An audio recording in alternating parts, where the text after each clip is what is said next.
Hello and welcome back to the podcast. This week I am going to be expanding on a theme that I touched on in the previous podcast when I was talking about the local campaign to try to save an oak tree and two other mature trees in my town. And I was talking about how it had me thinking differently about what we understand to be work, because everyone who has been part of that campaign is engaged in meaningful work and has a job. It just happens that none of us are getting paid for that work. And the more I sat with that concept, and in fact, it's also something that's come up with a client this week, the more freeing I found that idea that we have the possibility to separate the concept of meaningful work and our need to make money.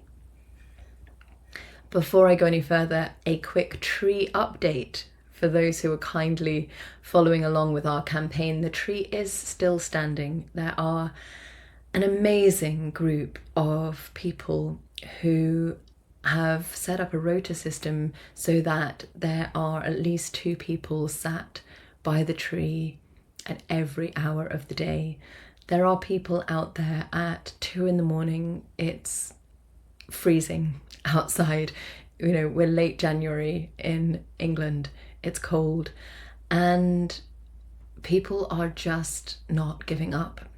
And it gives me so much hope to know that there are people who are so committed to giving a voice to nature. And it's been a joy to be amongst them and be part of that. The outcome is still very uncertain, but I've really had the opportunity to learn again the power of small, simple actions. And sometimes really all that is required is our presence. Just by being with that tree, these people are preventing that tree from being cut down.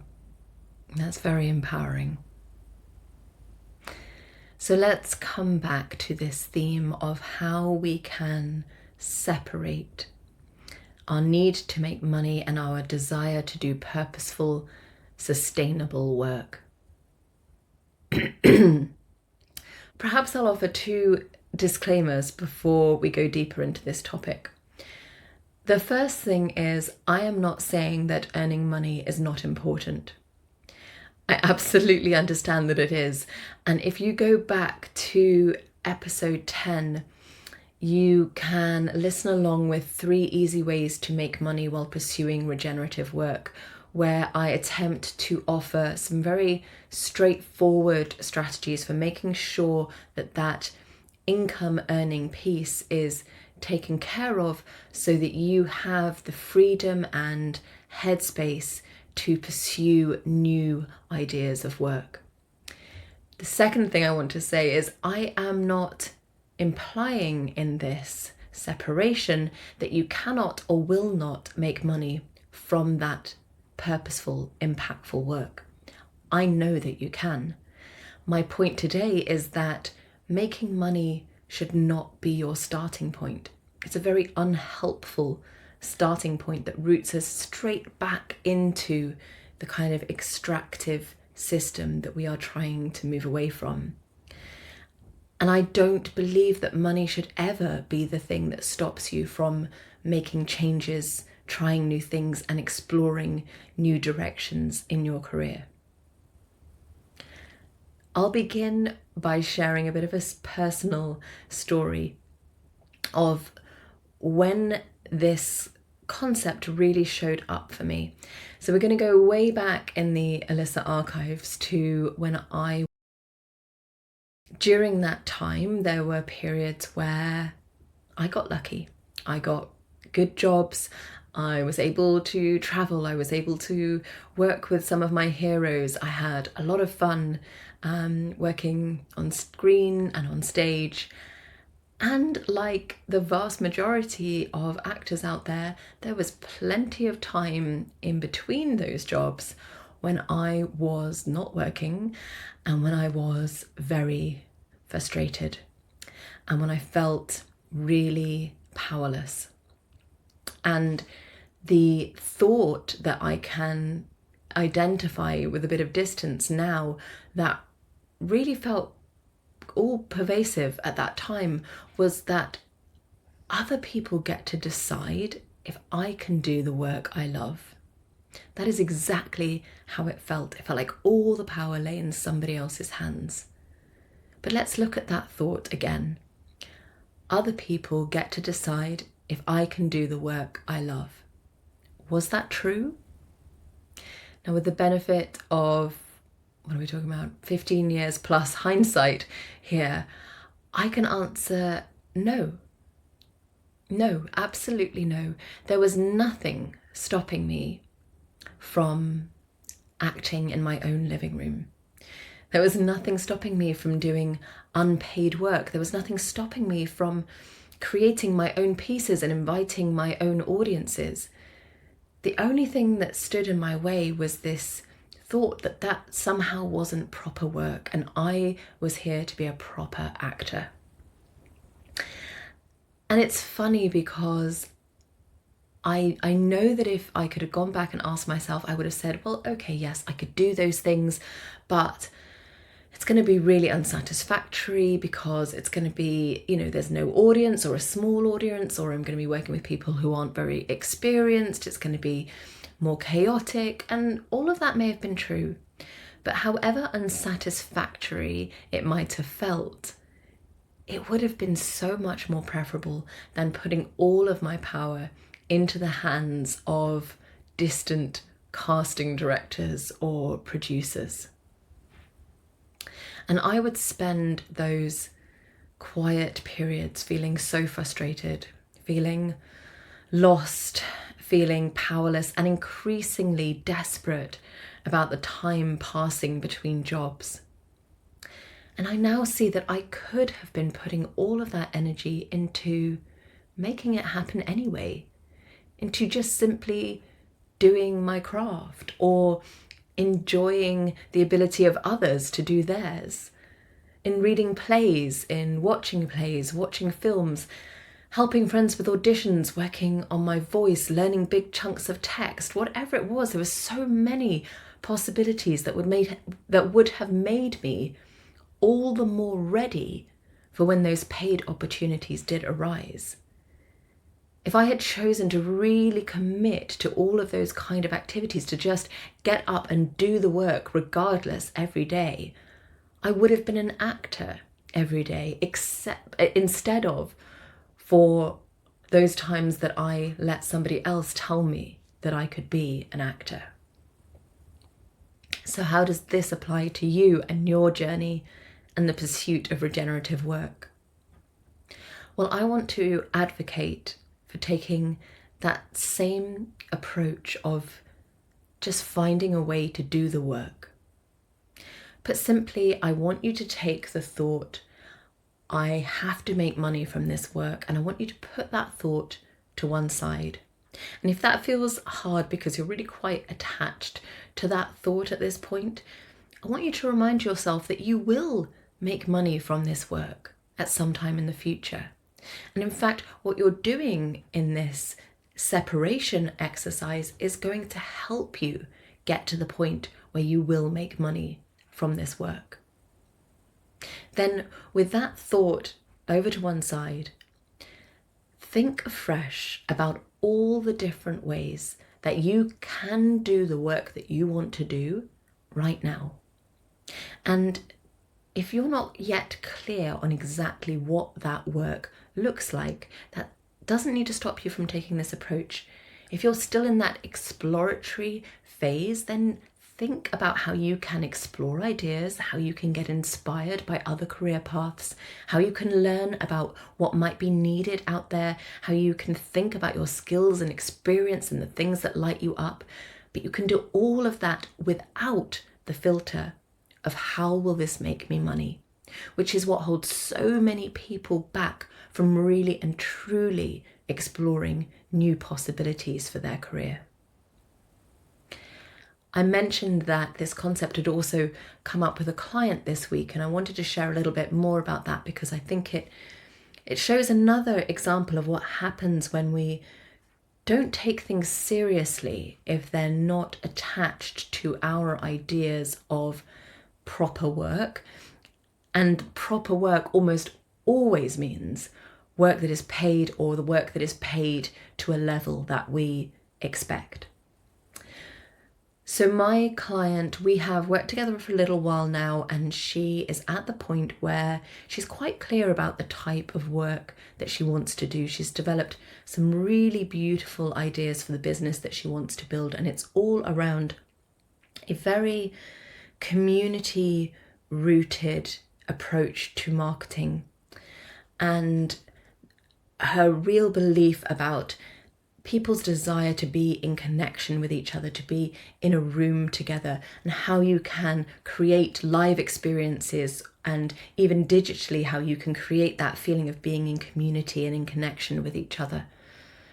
And of course, now that that clarity is there, she is finding that more and more the limiting beliefs want to start showing up and telling her that even though she's developed this concept, maybe no one else is going to understand it. And even though she has this beautiful idea for a business, well, no one's going to really want to pay for that. Or the only people who will want to do it are people who can't afford to do it. And suddenly everything becomes very limited and quite scary. And together we uncovered the fact that she already has several clients who really understand this new methodology and this unique approach that she has to marketing. It just so happens that those clients aren't paying her in a conventional way. But she hadn't even been thinking of them as clients. When she described them to me, she said things like, oh yes, I'm helping a friend out with this project. Or another friend asked me to look at this website, their website and their messaging, and see if I could tweak it a little bit. And you can see all of the language that she used was sort of help out, tweak a little bit, take a look. And I asked, what would it be like if you approached those opportunities with the same commitment and the same excitement that you would if someone came along and offered you a fully paid opportunity? What might that be like? Because you're going to do the work anyway. Suddenly you have a client base. Suddenly you have people who really understand and respect this concept. Suddenly you have opportunities to test your ideas, to validate your business, to build your confidence, build your experience. And it's only that idea that this doesn't really count because it's not making me money that was getting in her way. And she will make money. Those opportunities will come. But she won't get to that point if she lets that need make all of her decisions and control her mindset at this point of embarking on this new journey. So I invite you to check your mindset around regenerative work. And if you can step away from those constant thoughts about money, which is, I acknowledge, not easy to do, maybe like my client, you will find that you are already doing the work you wish for. Or that there are opportunities around you that you just weren't seeing, or that in fact you do have many ideas for how to get started, but you were discounting them because you couldn't make them make sense financially. So how does your energy change when you treat all of those things with the same respect, when you give it the same energy that you would paying work? Look, I have spoken before about how weighty money is. It is by far and away the biggest challenge that people face in stepping out of the corporatized world and into a regenerative business or career. And ultimately, I believe we have a choice to make. We can let money continue to control us. We can let money decide what work we get to do. We can even let money define what work means. Or we can decide to try and disaggregate work and money and let the two stand alongside each other, both necessary, both valuable, but finding a real freedom and possibility in that space between them. And of course, this takes creativity and tenacity and effort. It may mean finding time that you don't think you have. It may mean making compromises. It will definitely challenge your conditioned beliefs, and I suggest that you try to work through the thoughts that come up around this and work with them. See if you can question them, as I showed with the example of back when I was acting. Ask, are they really true? Because if you can really work with this concept, and by work I mean play with it, I believe it offers a wonderful, unconstrained path into that purposeful work that has real impact in the world that you are seeking.